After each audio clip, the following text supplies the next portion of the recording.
ఓం గురుభ్యో నమ. కం గణపతియే నమ. కాశీ మజిలీ కథలు 75వ భాగం. అమ్మ, అది కల కాదు, నా కళ్ళారా ఆ సన్యాసిని చూశాను. భిక్షకు వచ్చినప్పుడు నన్ను పెళ్ళాడమంటే ఆ నీచుణ్ణి భటుల చేత వెళ్ళగొట్టించామన్నాడు వాడు. నన్ను నిర్బంధిస్తుంటే ఎవరో పుణ్యాత్ముడు వాడి కంఠం నరికేశాడు.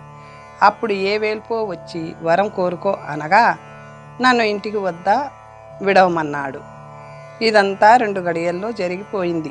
నన్ను రక్షించిన వాని చిత్తరువు రాయగలను అంటూ ఆమె ఎంత చెప్పినా అదంతా కలగా కొట్టి పారేసింది చంద్రముఖి తల్లి. నేను అతన్నే తప్ప మరెవ్వరిని పెళ్ళాడను. ఆ గుడిలో చూసిన వాడిని వెతికి తెప్పించు అంది చంద్రముఖి. 2 గడియలలో ఎక్కడికో పోయి వచ్చానంటే ఎవరు నమ్ముతారు? పేరు పొందిన రాజపుత్రులలో ఎవరు ఎక్కువ బంగారం తెస్తారో వానికి నిన్నిస్తానని స్వయంవరం చాటించాడు మీ తండ్రి. స్వయంవరానికి ఇది ఆచారం కాదు. నేనొక ప్రశ్న అడుగుతాను, దానికి జవాబు చెప్పిన వారిని పెళ్ళాడతాను. ఇదే నా శబదం అని ఆమె తండ్రికి ఉత్తరం రాసింది. 10 శకటాల బంగారం తెమ్మంటే తక్కువ మందే రాగలుగుతారు. వాళ్ళనే నీ ప్రశ్న అడుగు, నీ ఇష్టం వచ్చిన వారిని ఎన్నుకో అని జవాబు రాశాడు తండ్రి. ఆమె తన ప్రశ్నని శ్లోక రూపంలో రాసి ఉంచుకుంది. రాజకుమారులు తగినంత బంగారం తేగా ఆ లెక్కలు రాసుకొని ప్రధానులు వారిని చిత్రాంగదుడి వద్దకు పంపసాగారు. భోజుడు లీలావతి అలకాపురం వెళ్తూ తోవలో అక్కడ ఆగారు. ఆ వింత స్వయంవరం చూసి పోదామా అని అతను అడిగితే అతనే నీ ఇష్టమే అంది. బంగారం మా ఇంటి నుంచి తేవచ్చు, ప్రశ్నకు మీరెలాగూ జవాబు చెప్పగలరు. బంగారం తేవడానికి వ్యవధి అడగండి. అయినా ఇదేం స్వయంవరము, నేను కూడా సభకి రావచ్చునా అంది లీలావతి. నీ మనసు తెలుసుకోవాలని అడిగాను, కావలసినంత బంగారం తెప్పిస్తాను చూడు అంటూ భోజుడు ఇనుప కొట్ల వద్దకు వెళ్ళి నిలువ ఉన్న లోహాన్నంతటిని రాశిగా వేయించి ఓషధి ప్రభావంతో బంగారంగా మార్చి కోశాగారానికి తరలించాడు. గొడ్డళ్ళు, గుణపాలు మొదలైనవి కూడా బంగారంవి కావడం చూసి మంత్రులు ఈ రాజకుమారుడెవరో ఇంద్రజాలికుడిలా ఉన్నాడనుకున్నారు. వాటికి లెక్కలు రాయలేక చిత్రాంగదుడికి తెలిపారు. చిత్రాంగదుడు అతన్ని చూడాలని భోజుడి నివాసానికి రాగా అతన్ని సాదరంగా ఆహ్వానించాడు భోజుడు. భోజుడి రూపురేఖ విలాసాలు చూసి ఇతను దేవలోకం వాడు కానీ భూలోకవాసి కాదు, ఇతనికి స్వయంవరం ఎందుకు, కోరాలే కానీ తక్షణం చంద్రముఖినిచ్చి వివాహం చేయనా అనుకున్నాడు. ఇంత బంగారం తేవడం మానవ మాతృడికి సాధ్యమేనా అంటే భోజుడు నవ్వి, బంగారం ఖనిజం, భూమిలోనే పుడుతుంది, మా దేశంలో గనులు ఎక్కువ అన్నాడు.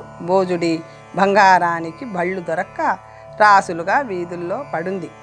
భోజుడితో పాటు స్త్రీ పురుష వివక్ష తెలియని వేషంలో లీలావతి కూడా సభకు వెళ్ళింది. రాజపుత్రిక, భైరవాలయంలో జరిగింది నీకు తెలిస్తే చెప్పు అని రాసి ఉన్న పత్రికను చూపించింది. ఎవరూ చెప్పలేకపోవడంతో భోజకుమారుడి వద్దకు వచ్చి అతన్ని చూసి అలాంటి శబ్దం చేసినందుకు పశ్చాత్తాపపడింది. భోజుడు అది చదివి లీలావతి ద్వారా ఆ కథ విన్నవాడే కనుక జవాబు రాశాడు. అది అందించేలోగానే ఆమె లీలావతి మెడలో దండ వేయబోతుంటే భోజుడు ఆమెను వారించి, నా సమాధానం చూడకుండానే వేరొకరి మెడలో దండ వేస్తున్నావే, ఇదెక్కడి ధర్మం అని అడిగాడు. చంద్రముఖి ఆ జవాబు నందుకుని చదివి అమితంగా ఆశ్చర్యపోయింది. ఇప్పుడు ఎవరిని వరించాలో ఆమెకు అర్థం కాలేదు. భోజుడికి నమస్కరిస్తూ, మహాత్మా, నువ్వు దివ్యరూప సంపన్నుడివి, నిన్ను వరించడం కంటే అదృష్టం లేదు. కానీ ఇతను ఒక రాత్రి భైరవాలయంలో కాపాలకుడిని చంపి నన్ను కాపాడాడు. అప్పటి నుంచి అతన్నే భర్తగా తలుస్తూ అందుకే ఈ ప్రశ్న వేశాను. ఇది మీరెలా గ్రహించారో నా ఊహకు అందనిది. మీ అనుమతితోనే ఆయనని వరిస్తాను అని ప్రార్థించింది. సభలోని రాజపుత్రులు అలా చేయకూడదు, ధర్మ విరుద్ధం అని గోల చేశారు. భోజుడు వారిని వారించి, ఈ రాజకుమార్తె దృఢవ్రత, సత్య సంపన్నురాలు, ఇప్పుడు ధర్మ విరుద్ధమేమీ లేదు. ఆమె పురుషుడని భ్రాంతి పడుతున్న స్త్రీ నాకు కళత్రం కనుక భార్య ద్వారా సంపాదించినది భర్తకి చెందుతుంది కనుక ఈమె నాకు కళత్రమైంది అన్నాడు యుక్తిగా. అది విని చంద్రముఖి అతని మెడలో దండ వేసింది. చిత్రాంగదుడు పట్టలేని ఆనందంతో వారిని పల్లకీ మీద ఊరేగించి కోటలేకి తీసుకుపోయాడు. రాజపుత్రులందరూ ఏకమై చిత్రాంగదుడిని యుద్ధానికి రమ్మన్నారు. అంగరాజు బలాలు తక్కువ అవ్వడం వల్ల ఓడిపోతుంటే భోజుడు గుర్రం మీద రణరంగంలో ప్రవేశించి 2 గడియలలో ఆ రాజపుత్రులందరినీ తరిమి కొట్టాడు. చిత్రాంగదుడు అతన్ని కౌగిలించుకొని సంతోషం ప్రకటించి అప్పుడే వివాహ ఏర్పాట్లు చేయించాడు. భోజుడు చంద్రముఖిని పెళ్లాడి 2 భార్యలతోనూ కొన్నాళ్ళు అక్కడుండి తరువాత లీలావతితో అలకాపురం వెళ్ళాడు. అంతకు మునిపే భోజుని తల్లి బుద్ధిసాగరుడి చేత పుట్టింటికి పంపబడి భోజుడి కోసం ఎదురుచూస్తుంది. అతని తల్లిని ఊరడించి జరిగిన కథంతా చెప్పి లీలావతి నీ పెద్ద కోడలు అని పరిచయం చేశాడు. సావిత్రి ఆమెను దీవించి నీ మేనమామ కూతురు పద్మావతి యవ్వనవతి అయింది. మా సోదరుడు నీ కోసం 4 మూలలకి దూతలని పంపాడు. ఎప్పుడు వస్తావని అడుగుతున్నాడు. నువ్వు అప్పుడే 2 పెళ్లాడి వచ్చావు. పద్మావతిని కూడా పెళ్లాడక తప్పదు అంది. భోజుడు ఆమెను కూడా పెళ్లి చేసుకున్నాడు. అంతలో బుద్ధిసాగరుడు పంపిన దూతలు వచ్చారు.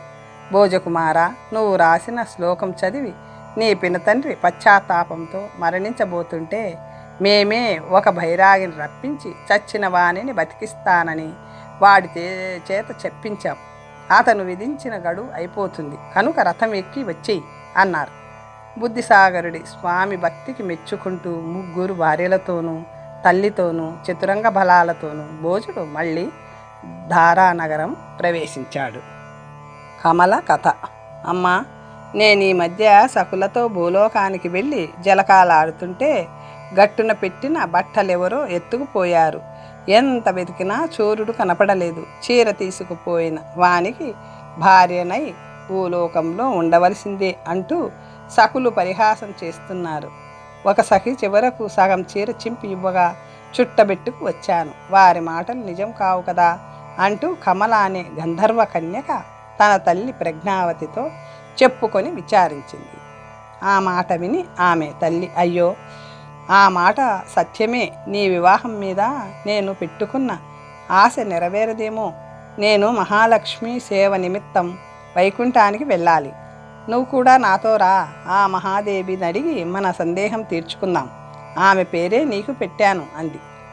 ప్రజ్ఞావతి చామర సేవతో ఆ దేవిని ప్రసన్నురాల్ని చేసుకుని తన పుత్రిక ఆమె పాదాల మీద పడవేసి జరిగింది చెప్పుకొని దాసురాలిపై కృపతో నిజం తెలియజెప్పు అని ప్రార్థించింది. ఆమె, కమల, నీకు తగిన వరుడు గంధర్వులలో లేకపోతే బ్రహ్మతో చెప్పి చక్కని వాడిని సృష్టించమంటాలే అని పరిహాసమాడి, ప్రజ్ఞావతి, నీ కూతురికి మంచి పనే జరిగింది. చీర దాచిన వాడే భర్త అనేవాడు కనుక సత్యమే. ఇందుకు నువ్వు చింతించక్కర్లేదు. నేను చెప్పదలుచుకున్న వాడి దగ్గరకే నీ పుత్రిక చేరుంది. అతను దైవాంశ సంభూతుడు. సరస్వతీదేవి శాపం వల్ల బృహస్పతి ఇప్పటికే భూమి మీద జన్మించి ఉన్నాడు. నీ కూతురి నతనికే ఇచ్చి పెళ్లి చెయ్యి, వెళ్ళు అంది. బృహస్పతికి శాపం ఎందుకు కలిగింది అని ప్రజ్ఞావతి అడగ్గా మహాదేవి ఆ వృత్తాంతం ఇలా చెప్పింది. ఒకనాడు మహేంద్రుడు బృహస్పతితో పాటు 33 కోట్ల వేల్పులు దిక్పాలకురులతో బ్రహ్మ వద్దకు వెళ్ళగా అతను వారి క్షేమ సమాచారాలు తెలుసుకుని కూర్చుండబెట్టాడు. బృహస్పతి బ్రహ్మకు దగ్గరలోని పీఠం అలంకరించాడు. అప్పుడు శారదుడనే వీణావాహకుడి చేత తన వీణ పట్టించుకుని సరస్వతీ సభకు రాగా అందరూ లేచి ఆమెకు వందనాలు చేశారు. బృహస్పతి మాత్రం కూర్చుని అభినందించగా ఆమె కోపంగా, ఓరి, మాకు దాసానుదాసుడైన ఇంద్రుని ఇంట్లో వంటవాడిగా నువ్వు నన్ను ఇలా అవమానపరుస్తావా? లేచి నిల్చున్న వారందరూ నీ పాటి బుద్ధి లేనివారు కాబోలు.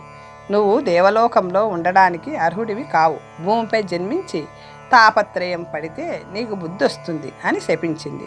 అందుకు బృహస్పతి కోపగించి, బ్రహ్మ భార్యవి అయినంత మాత్రాన ఇంత కన్ను మిన్ను కానకుండా ఉంటావా? చిన్న పెద్ద తారతమ్యం అక్కర్లేదా? పూజ్యులైన బ్రాహ్మణులు నీకు లేచి నమస్కారం చెయ్యాలా? లక్ష్మికి పార్వతికి చెల్లుతుంది కానీ నీకు చెల్లదు. నీకు నేను ప్రతిశాపం ఇస్తున్నాను, చూసుకో.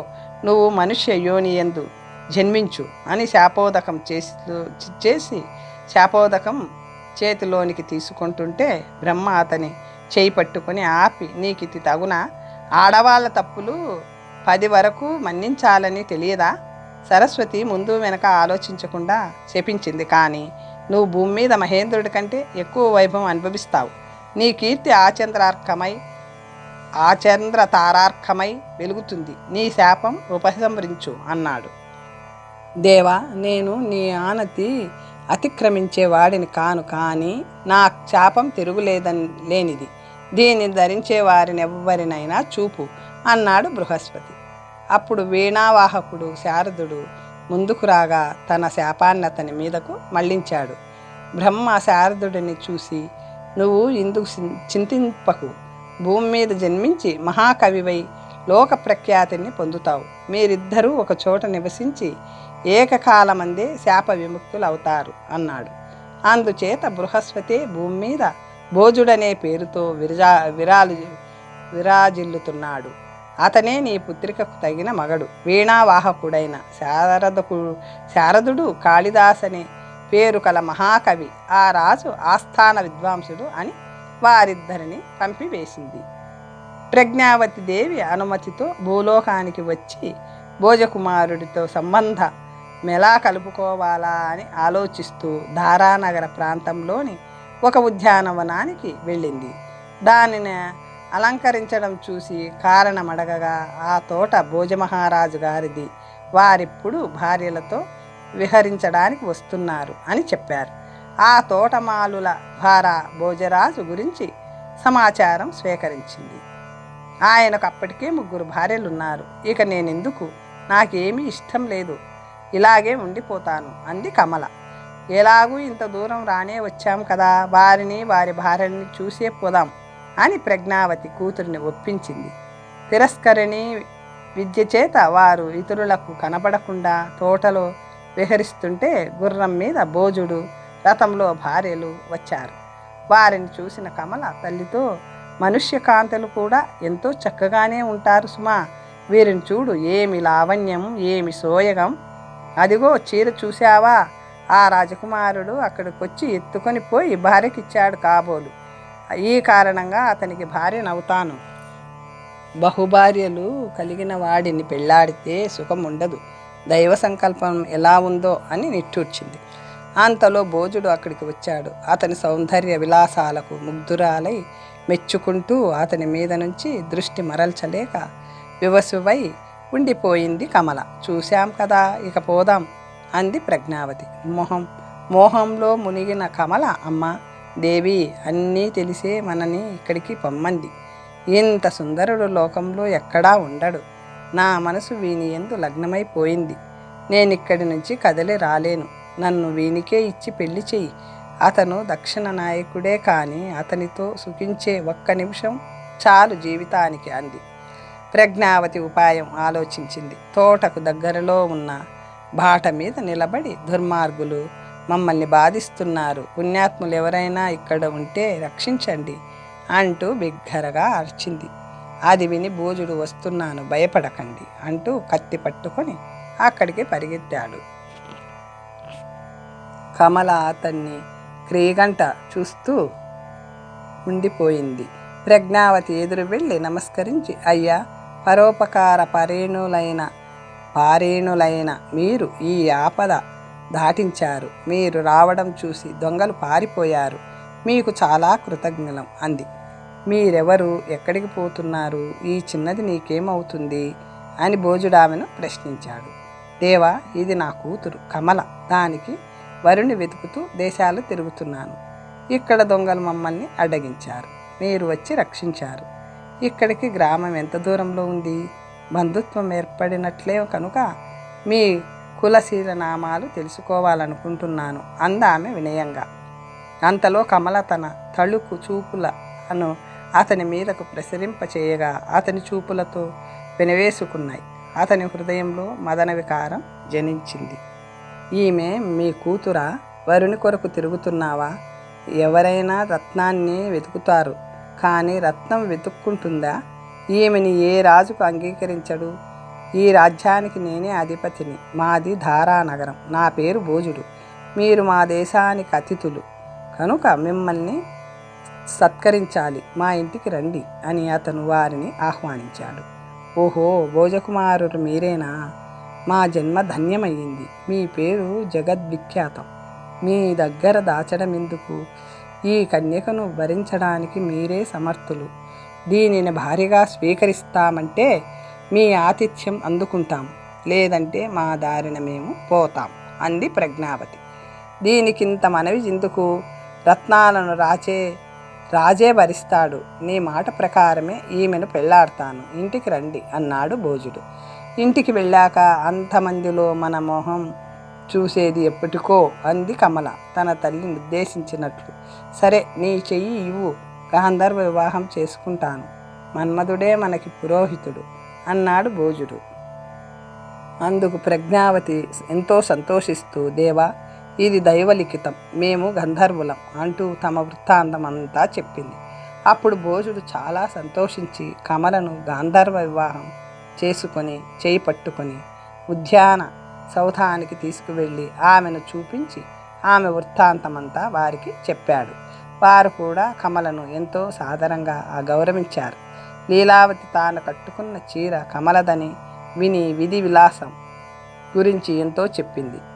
ఆ విధంగా భోజరాజు నలుగురు లోకైక సుందరీమణులను వివాహం చేసుకొని వైభవంగా రాజ్యాన్ని పాలించసాగాడు.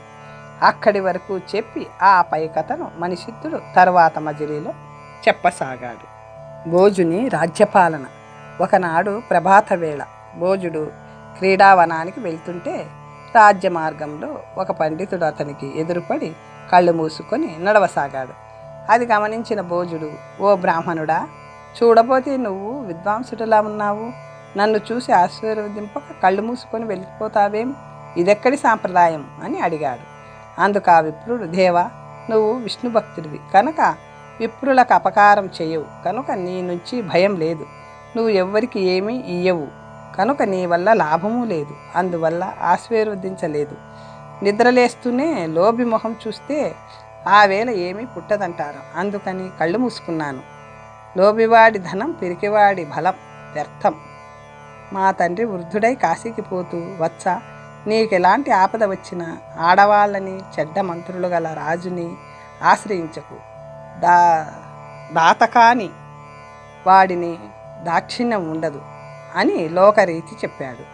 అది అలా ఉంచు. నీ బాల్యం నాటి సుగుణాలు చక్కగా చెప్పుకుంటారు, కానీ నువ్వు పట్టాభిషక్తుడు అయ్యాక దానగుణం ఎన్నడూ ప్రదర్శించలేదు. పండితులని ఆదరించలేదు. శ్రీలోలుడివైపోయావు. భూమి మీద నిలిచేది కీర్తి మాత్రమే. సిబి, కర్ణుడు, దదీచి మొదలైన దాతల పేర్లే భూమి మీద నిలిచాయి అంటూ అతనికి కర్తవ్యం బోధించాడు. భోజుడు అతన్ని కౌగలించుకుని, అప్రియములు హితవు చేసే మాటలు చెప్పేవారు దొరకడం దుర్లభం మహాత్మా. మీరు నాకు హితోపదేశం చేశారు. ఇది మొదలు పండిత గోష్ఠితోనే కాలక్షేపం చేస్తాను. మీరు ప్రతిరోజు వచ్చి ఈ ఉపదేశమే చేయండి. మీ పేరేమిటి? మీ నివాసమేది అని అడిగాడు. తన పేరు గోవింద కవి అని రాసి చూపి తానా గ్రామవాసినే అని అతను చెప్పాడు. భోజుడు అతనిని ఆస్థానానికి తీసుకువెళ్ళి మంత్రులందరినీ పిలిచి, అమాత్యులారా, రాజ్యమదం కలిగించే విపరీతపు మైకంలో నేనే సుకృతము చేయలేదు. ఇవాళ ఈ కవి నాకు మంచి ఉపదేశం చేశాడు. నా తమ్ముడు జయంతుడు రాజ్య వ్యవహారాలు చక్కబెడుతుంటాడు. నేనిక పండిత గోష్ఠిలోనే మునిగి తేలుతాను. ఇది మొదలు విద్వాంసులు, కవీంద్రులు మన ఆస్థానానికి వచ్చేటట్లు దేశమంతా చాటింపు వేయండి. మహాకవికి 1,00,000, పండితుడికి 1/2,00,000, సామాన్య పండితుడికి 1,00,000, యాచకులకు వారి వారి అర్హతను బట్టి ఇవ్వండి. లుబ్ధులు నా దివాణంలో ఉండవద్దు అన్నాడు. ఆ ప్రకటన పత్రికలు 4 దేశాలకు పంపారు. దాంతో ఎక్కడెక్కడి పండితులు రాజదర్శనానికి రావడం మొదలుపెట్టారు. భోజుడికి రాజ్యాంగం విషయాలు చూడ్డానికి సమయం మిగలకపోయింది. అప్పుడు బుద్ధిసాగరుడు ఆలోచించి అప్పటి ఆస్థాన కవులలో ప్రసిద్ధులైన దండి భవభూతి శంకరులను పరీక్షకులుగా నియమించి వారు పరీక్షించి పంపిన వారిని రాజదర్శనానికి అనుమతించసాగారు. తన వద్దకు వచ్చే పండితులు తగ్గిపోవడంతో ఓ రోజు భోజుడు వారిని, ఆర్యులారా, మంచి విద్వాంసుడెవరు నా వద్దకు రావడం లేదే? మన ప్రకటనలు దేశాలన్నీ వెళ్ళాయా, లేక భూమి మీద పండితులే కరువయ్యారా అని అడిగాడు. దండి భవభూతి శంకరులు దేవరవారి దాన సముద్రంలో మునిగి యాచకులు వలచబడ్డారు అని చమత్కరించారు. మమ్మల్ని మించిన పండితులు ఎవరూ లేరు. ఆ మాటలకు భోజుడు, భూమండలం అంత గొడ్డుపోయిందా? వెతికి ఎవరినైనా మంచి విద్వాంసుని తీసుకురండి అని ఆజ్ఞాపించాడు. వారు అలాంటి ఎవరని ఆలోచిస్తుంటే మర్నాడు దైవకంగా వారి దగ్గరకు ఒక తేజోపురుషుడు వచ్చి రాజదర్శనం చేయించమని కోరాడు. కాళిదాసు కథ. విశాల నేత్రాలు, చక్కని ముఖము కలిగి దివ్య తేజస్సుతో వెలిగిపోతున్న అతనిని నిశితంగా పరిశీలించి, నువ్వేపాటి చదువుకున్నావు? రాజదర్శనం ఎందుకు కోరుతున్నావు? కవిత్వం ఏమైనా చెప్పగలవా అని అడిగితే వారి కథను, నేనేమి పెద్దగా చదువుకోలేదు, ఆయనపై శ్లోకం రచించాను అంటూ, ఓ భోజుడా, నీ కీర్తి ఎముకలా, కొంగలా, మజ్జిగలా, తెల్ల కుక్కలా, సన్యాసి దంతాల్లా ప్రకాశిస్తుంది అని అర్థమొచ్చే శ్లోకం ఒకటి చెప్పాడు. అస్థివద్బక వచ్చైవ చల్లవ ధ్వల్లైక కుక్కవత్ రాజతే భోజతే కీర్తి పునః సన్యాసి దంతవత్. శ్లోకం చదివాడు. వాళ్ళు పకపక నవ్వుతూ, ఇది మంచిదే, ఇంతకన్నా మంచి పండితుడు లేడని చెప్పొచ్చు అనుకుంటూ అతన్ని రాజసభకి తీసుకుపోయి పైకి కనిపించని పరిహాసంతో అతన్ని పొగిడారు. రాజు నిజమే అనుకుని అతనికి దర్శనమిచ్చాడు. అప్పుడు అతను అద్భుతమైన శ్లోకం, మహారాజ శ్రీమాన్ జగతి యశసాతే ధవళితే పయాహ పారావారం పరమ పురుషోయం మృగయతే ఖపర్ది కైలాసం కరివర భౌమం కులిశభృత్ కహోనాథం రాహు కమల భవనో హంస మధునా. శ్లోకం చదవగా తూర్పు నుంచి దక్షిణానికి తిరిగాడు అతను. మళ్ళీ భోజుడి కీర్తిని ప్రశంసించే మరో శ్లోకం నీరక్షీరే గృహీత్వా నిఖిల ఖగతతి ర్యాతి నాళికా జన్మ రర్వ నుత్తంగ శైలాన్ దహతి పశుపతి పాలనేత్రేణ పశ్యన్ తక్రం ధృత్వాతు సర్వనటతి జలనిధిన్ చక్రపాణిర్ముకుందః వ్యాప్తా త్వత్కీర్తికాంత త్రిజగతి నృపతే భోజరాజా క్షితీంద్ర.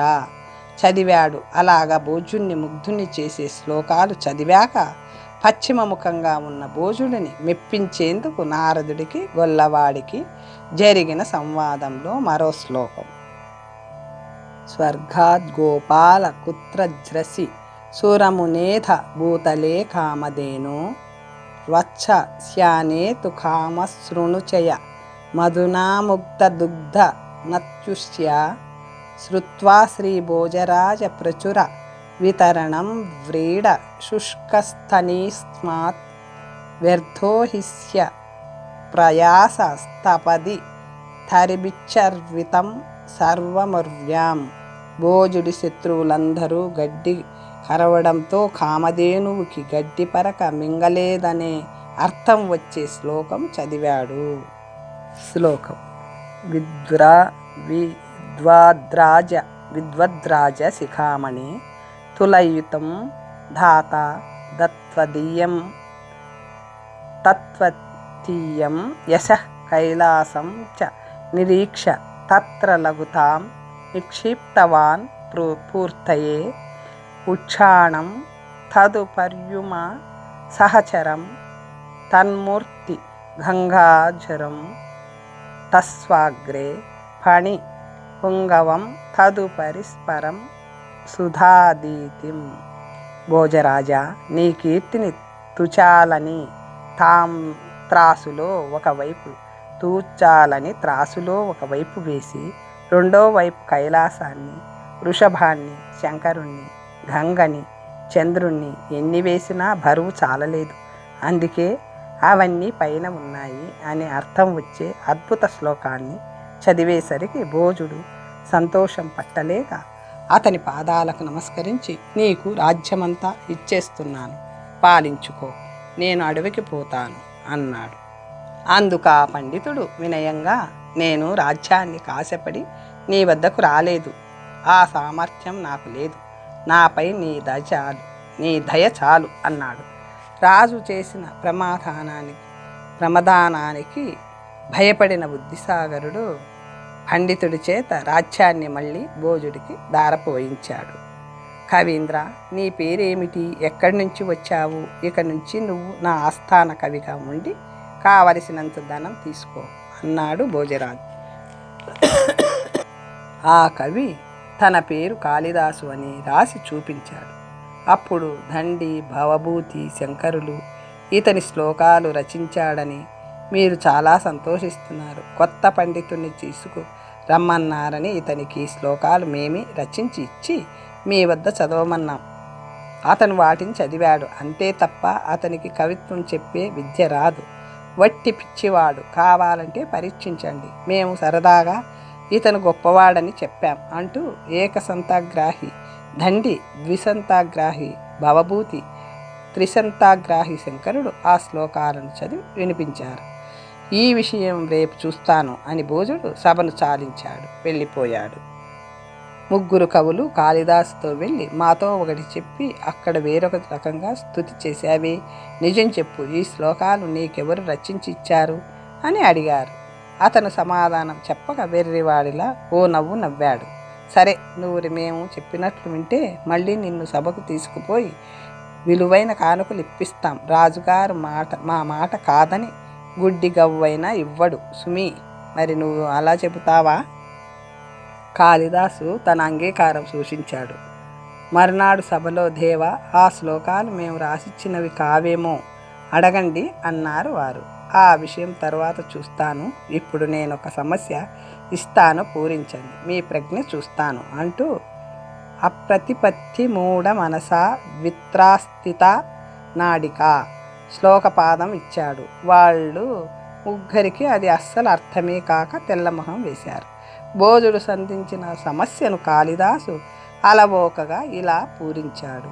స్నాత తిష్టతి కుంతలేశ్వర సుత వారాంగరాజస్వసు ద్యుతే రాత్రి రియం జిత కమలయాదేవి ప్రహాద్యాదున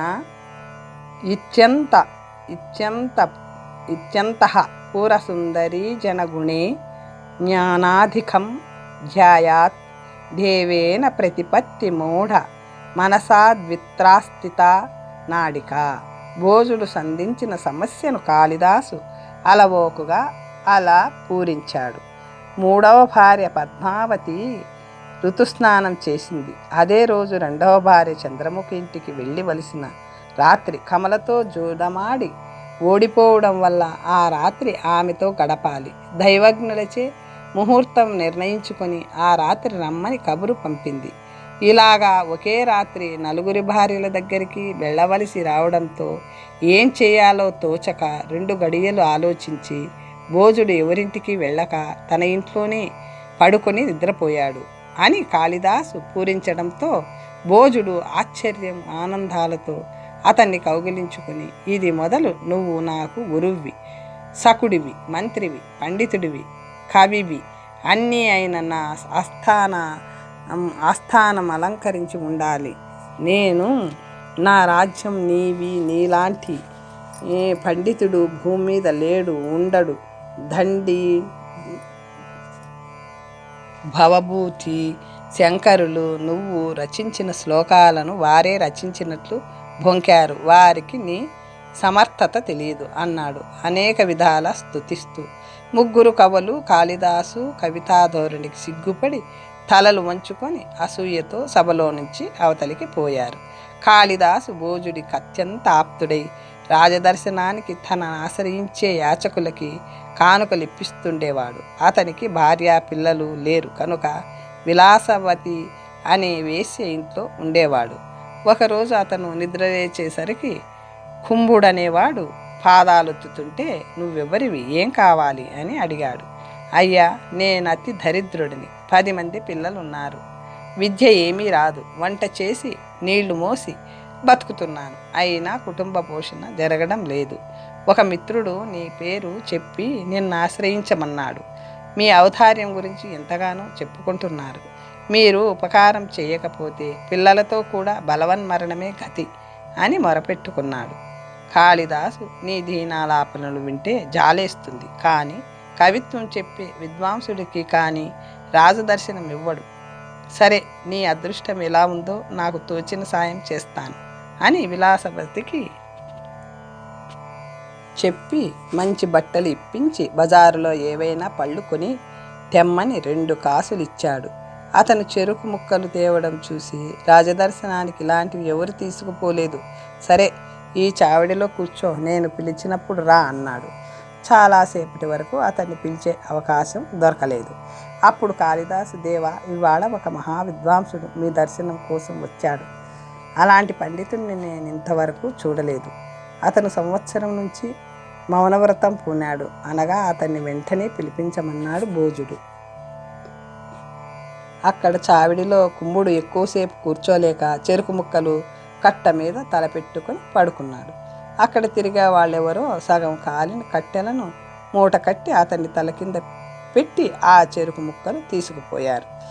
అది గమనించకుండా ద్వారపాలకులు పిలిచేసరికి కళ్ళు నులుముకుంటూ కుంభుడు కంగారుగా సభలోకి వెళ్ళాడు. రాజు అతన్ని కూర్చోమని సజ్ఞ చేయగా అతను తాను తెచ్చిన మూట విప్పి కాలిన చితుకులను బల్ల మీద ఉంచాడు. అవి ఎలా వచ్చాయో తెలియక ఇక తన పని పడతారని కుంభుడు భయపడసాగాడు. భోజరాజు, "కాళిదాస, ఈ పండితుడు బొగ్గులు తెచ్చాడు, ఇదెక్కడి ఆచారం?" అని అడిగాడు. "మహాకవుల కల్పనలు సులభంగా అర్థం కావు కదా" అంటూ శ్లోకం. "దగ్ధం ఖాండవమర్జునేనతు వృధా దివ్య ద్రూమై భూషితం దగ్ధా వాయుసుతేన హేమారచిత లంకా వృధా స్వర్గభుః దగ్ధ సుఖాదస్పదాచ్చ మదనో హాహాహ వృధా శంభువ దారిద్ర్యం జనతాపకం భువి పునః కేనాపినో దహ్యతే."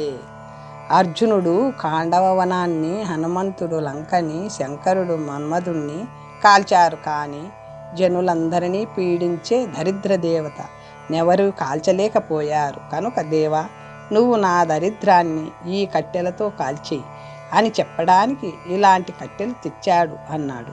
అతని ఉద్దేశం ఏమైనా కానీ నీ సమర్థన మాత్రం అత్యంత అద్భుతం అంటూ భోజుడు శ్లోకానికి అక్షర లక్షలు కానుకగా ఇచ్చాడు. కాళిదాసు ఆ సొమ్ముని కుంభుడికిచ్చి, "నువ్వు బొగ్గులు ఎందుకు తెచ్చావు? సమయానికి ఆ యుక్తి తట్టకపోతే చాలా అవమానం వచ్చేది. సరేలే, పోయి నీ కుటుంబంతో సుఖంగా జీవించు" అని అతన్ని పంపించి వేశాడు. అలాగ ఎందరికో ఉపకారాలు చేస్తూ కాళిదాసు భోజుని కంటే ఎక్కువ ప్రసిద్ధి చెందాడు. మణిసిద్ధుడు మజిలీకి వేళవ్వడంతో అక్కడికా కథ ఆపాడు. యజ్ఞశర్మ కథ. "ఈ పేదరికం నేను ఎంతమాత్రం భరించలేను. మీ తోటి వారందరూ రాజదర్శనం చేసుకుని మేడలు మిద్దెలు కట్టుకొని సుఖంగా ఉంటుంటే విద్య ఉండి కూడా పండిత సభకు పోవడానికి మీకింత పెరిగితనం ఏమిటి? ఈ ఊళ్ళో పేదరికం అనుభవించే బ్రాహ్మణులే లేరు. మీరు ఇవాళ సభకు వెళ్ళి రాజుగారిని దర్శించుకుంటే అన్నం ఉంటుంది, లేకపోతే ఉపవాసమే. ఎంత ప్రయత్నించినా నూకలు కూడా బదులు దొరకలేదు" అంది సోమిదేవమ్మ తన భర్తతో. "రాజద్రవ్యము పాపవిత్తం.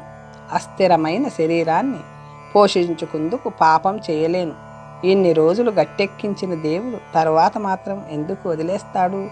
సర్వధర్మాలు తెలిసినా నా మనస్సు ఆ కార్యం చేయడానికి అంగీకరించడం లేదు.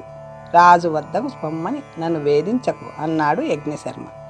"అవునవును, ప్రతిరోజు నేను ఎన్నో చిక్కులు పడి ఇల్లు గడుపుతుంటే భగవంతుడు కడుపుతున్నాడంటారు.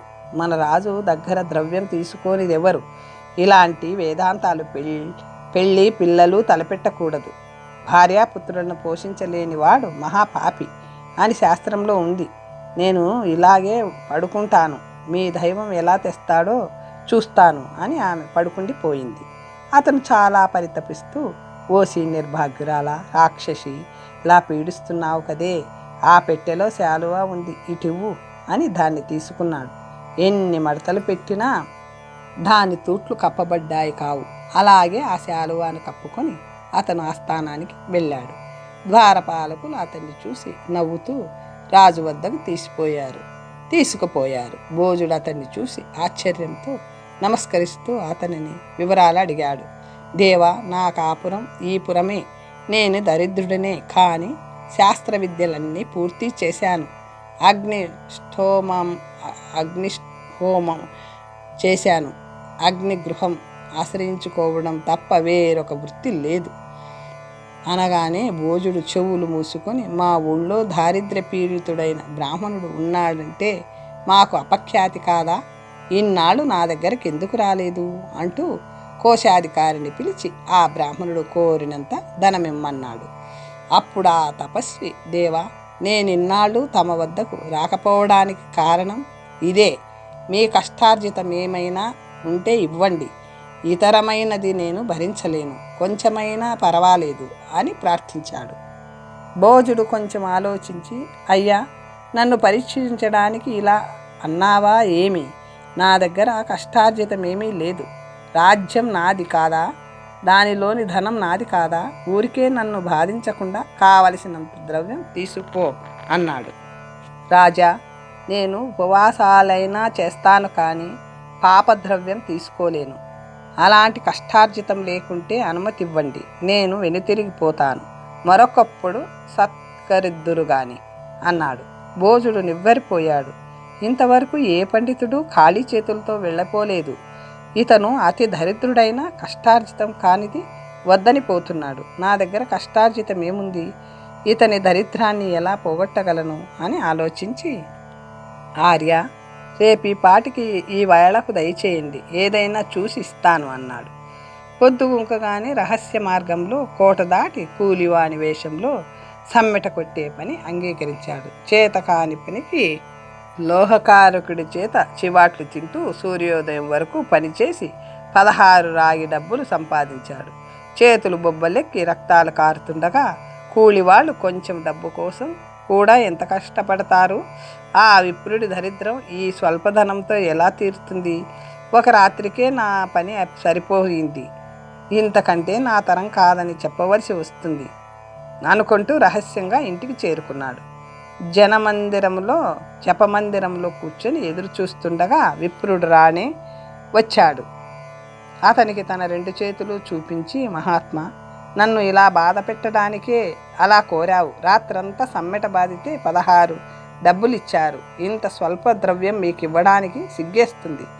అది మీకు ఒక పూటకైనా చాలదు. ఈ నియమం వదిలి రాజకీయ ద్రవ్యం తీసుకుపోండి. నన్ను ఆశ్రయించి కూడా దరిద్రంతో పీడించబడుతున్నారంటే నా మనసు చాలా పరితపిస్తుంది అని భోజుడు వేడుకున్నాడు. దేవా, నా జీవితం సగం గడిచిపోయింది, ఇంతవరకు పాపపు సొమ్ము తీసుకోలేదు. భార్యాపుత్రుల ఇబ్బంది వల్ల ఇందుకు సిద్ధపడవలసి వచ్చింది. ఇదే నాకు 10,000. ఈ పాడు పొట్ట కోసం మిమ్మల్ని ఎంత కష్టపెట్టాను. నా పాపం అంతా కాదు. అయ్యో, మీరు నా కోసం రాత్రంతా ఎంత కష్టపడ్డారో. మీ ఔదార్యం మెచ్చదగినది. దీనివల్ల మీకు చాలా పుణ్యం, నాకు చాలా పాపం అని విచారిస్తున్న అతనికి భోజుడు సాష్టాంగ నమస్కారం చేశాడు. యజ్ఞశర్మ ఆ రొక్కం పట్టుకొని ఇంటికి వెళ్ళిపోయాడు. సోమిదేవి ఎదురొచ్చి, ఏనుగుల గుర్రాల వేటి మీద ద్రవ్యం తెస్తున్నారు అని అడగగా, ఆ పాడు ద్రవ్యం నేను భరించలేను. రాజు తన కష్టార్జితమైన రొక్కం ఇచ్చాడు, చూడు ఇదిగో అంటూ అతను ఆ డబ్బులు ఆమె చేతిలో పెట్టాడు. ఆమె వాటిని కోపంతో అగ్నిహోత్రంలో పారేసింది. రాజుని అతన్ని కూడా నిందించింది. నేను ఇంతకంటే సంపాదించలేను. చెడు దానం పట్టి యముని సమ్మెట పోటులు పడలేను. నాకు అగ్నిదేవతే శరణ్యం అంటూ అతను అగ్నికుండాన్ని సరిచేశాడు. దానిలో సోమిదేవిచే పడవేయబడిన రాగి డబ్బులు బంగారు నాణాల్లా మెరుస్తుంటే వాటిని పట్టుకొని చూసి లెక్కించి, ఈ బంగారు ముద్రలను ఎవరు చేశారు? భోజుడిచ్చిన డబ్బులు ఇలా అయ్యాయే అని మహారాజు నా కోసం కూలి పని చేసి సంపాదించి తెచ్చిన విత్తం ఊరికే పోతుందా? ద్రవ్యశుద్ధి అనుకుంటూ భార్యను పిలిచి, ఇవేమిటి చెప్పుకో అన్నాడు. భోజుడు మీకిస్తే దాచి తెచ్చారు కాబోలు, మీ చేతిలో పడి కూడా బంగారంగానే ఉన్నాయే అని పరిహసించింది. దానానికి ద్రవ్యశుద్ధి, పాత్రశుద్ధి కలిగితే అణువైన బంగారం అవుతుంది అని అతనెంత చెప్పినా వినక, ఎలా అయితేనే కొన్నేళ్ళు గడిచిపోయాయి అంది ఆమె. కొన్నాళ్ళు గడిచాయి పోతాయి అంది ఆమె. మరునాడు అవసరం పడి ఒక నాణ్యాన్ని అమ్మినా మళ్ళీ లెక్క చూస్తే మునుపటిలాగే ఉన్నాయి. అప్పుడు సోమిదేవి, మీరన్నది నిజమే, నిన్న వీటిలో ఒక దానిని అమ్మినా మళ్ళీ అన్నీ ఉన్నాయి, ఇవి అక్షయాలు కాబోలు అంది. వాళ్ళు ఆ నాణ్యాలు బంగారం అమ్ముతూ మేడలు కట్టి భూములు కొని తోటలు వేసి మహావైభవంగా జీవించసాగారు. ఒకనాడు భోజుడు ఆ దారిన వెళ్తూ ఆ మేడలను చూసి ఎవరివని అడగ్గా, యజ్ఞశర్మ అనే బ్రాహ్మణుడివి అన్నారు భోజునికి. పేదవాడైన యజ్ఞశర్మ గుర్తుకు వచ్చి, అతను కడుపేదవాడే, ఇంత భాగ్యం ఎలా కలిగింది అన్నాడు. అతను చాలా ధనవంతుడై ఉండే అబద్ధమాడి తన చేత నిష్కారణంగా ఆ రాత్రంతా కూలి పని చేయించాడా అనుకుంటూ అతన్ని పిలిపించాడు. అతను తన ముందుకు రాగానే, ఈ సంపదంతా నీకెక్కడిది అని అడిగాడు. దేవరవారు దానం చేసిన ద్రవ్యం వల్ల వచ్చిందే, ద్రవ్యశుద్ధి పాత్రశుద్ధి కలిసి అక్షయమయ్యాయి అన్నాడు. భోజుడు నమ్మకపోవడంతో లోపలికి తీసుకుపోయి అగ్నికుండంలోని బంగారు నాణ్యాలను చూపించి వాటిని ఖండించిన ఎప్పటిలాగే అన్నే ఉండడం నిరూపించాడు. భోజుడు మరింత ఆశ్చర్యపోయాడు. ఆహా, ధనానికి ద్రవ్యశుద్ధి కావలసి ఉంది, నేను లక్షల కొద్దీ దానం చేస్తున్నా దాని ఫలమంతా ఈ డబ్బుల ఫలానికి సరిపడదు, పాత్రశుద్ధి కూడా అలాంటిదే అని ఆ విప్రుడి ఇంటి నుంచి బయలుదేరి తోవలో ఉన్న ఒక శివాలయంలోకి వెళ్ళాడు. అక్కడ పక్కనున్న మంటపంలో ఒక యోగిని పిల్లవాడిని ముద్దాడుతుంది. దుర్గ కథ. భోజుడు ఆ దృశ్యాన్ని ఆశ్చర్యంగా చూసి, ఈ యోగిని సర్వసంగ పరిత్యాగిని అయినా ఈ బాలుణ్ణి ఎందుకు ప్రేమగా ముద్దాడుతుంది? బ్రహ్మచారినికి పుత్రుడు ఎలా జన్మించాడు అనుకుంటూ ఆమెకు దగ్గరగా వెళ్ళి, దేవి, నీకు ఈ బాలుడు ఏమవుతాడు అని అడిగాడు. ఆమె, దేవ, నాకు ఈ బాలుడు సోదరుడు, మేనల్లుడు, మామ కొడుకు, మనవడు, పినతండ్రి, మరిది అవుతాడు అంది. భోజుడు ఆశ్చర్యపోయి, ఇన్ని వరసలు ఎలా కలిగాయో చెప్పు అన్నాడు. నేను చెప్పలేను రాజా, దైవమే చెప్పాలి అంది ఆమె. భోజుడు మర్నాడు సభలో పండితుల ముందు ఆ వావి వరసలన్నీ వచ్చేలా శ్లోకపాదం చదివి మిగిలిన పాదాలు పూరించమన్నాడు. పండితులందరూ దిక్కులు చూస్తుంటే కాళిదాసు ఇలా అర్థమొచ్చేలా పూరించాడు. ఒక ఊరిలో దుర్గ అనే స్త్రీ ఉంది. ఆమె చిన్నతనంలోనే జారిని అయ్యి భర్తని వదిలి మరొక గ్రామం పోయి మిండగానితో కాపురం చేస్తుంటే ఆమెకు ఒక కొడుకు పుట్టాడు. వాడిని పెంచితే తన యవ్వనానికి భంగం కలుగుతుందని వాడిని అనాథగా వదిలి మరో ఊరు పోయి మరొకడితో కాపురం చేసింది. అప్పుడు ఆమెకు ఒక ఆడపిల్ల పుట్టింది. ఆ పాపను అక్కడ వదిలి ఇంకొక పట్టణం చేరి వేశ్యలతో కలిసి ఆ వృత్తిలోనే జీవించసాగింది. దాని కొడుకునొకరు, కూతురిని ఇంకొకరు పెంచుకొని వావి వరుసలు తెలియక వారిద్దరికీ వివాహం చేశారు. ఒకనాడు త్రికాలవేది అయిన ఒక యోగిని వారి గ్రామానికి రాగా వారిని తల్లిదండ్రులు ఆ వధూవరుల అదృష్టం ఎలా ఉందో చెప్పమని వారిని చూపించి అడిగారు. చీచి, ఈ జంట వివాహానికి తగింది కాదు, వీళ్ళు అన్నా చెల్లెళ్ళు అంటూ వారి పుట్టుక వెనుక కథ చెప్పింది. ఆ కథ విని ఆ బాలిక వివేకంతో అప్పుడే సన్యసించి కాషాయ వస్త్రం ధరించి కబర్తి అని పేరు పెట్టుకుని ఆ యోగినితోనే తిరగసాగింది. దుర్గ కొడుకు దుర్వ్యసనాల పాలై యౌవన గర్వంతో కన్ను కానకుండా తిరుగుతూ ఒకచోట వేశ్య అయిన తల్లితోనే సుఖించాడు. ఆమెకు అతని వలన మగ శిశువు జన్మించాడు. దుర్గ మునపటిలాగే ఆ శిశువును వీధిలో పారేయించింది. ఏడుస్తున్న ఆ డింబకుణ్ణి ఉప్పారి వాళ్ళు కాపబడిలో పెట్టుకుని ఎక్కడికో పోతుంటే దైవికంగా యోగిని కపెర్తి ఆ బాలుని చూసి దివ్య దృష్టితో అంతా గ్రహించి వాడిని తొడ మీద పెట్టుకొని ముద్దులాడింది. జాగ్రత్తగా ఆలోచిస్తే ఆ బాలుడితో ఆమెకు అన్ని వావులు వరుసలు ఉన్నాయి. తన తల్లి దుర్గ కొడుకే కనుక సోదరుడు, తన అన్న కొడుకు కనుక మేనల్లుడు, భర్తకు భార్య కనుక తనకు సవతి, సవతి కొడుకు కనుక తనకు కొడుకు, వాడి కొడుకు అవ్వడం వల్ల పౌత్రుడు, భర్తకి తల్లి అయిన తన తల్లి తనకి అత్త అయింది. అత్త మగనికి తమ్ముడు కనుక మామ, తన భర్త కొడుకు అవ్వడం వల్ల పుత్రుడు, తన తల్లి మగని తమ్ముడు కనుక పినతండ్రి, మగని తమ్ముడవ్వడం వల్ల మరిది.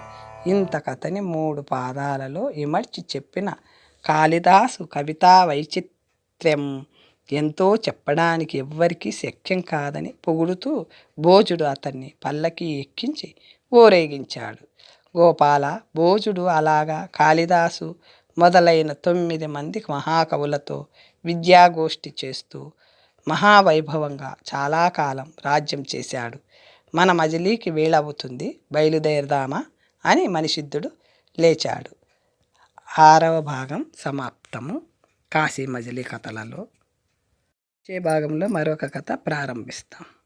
ఓం స్వస్తి.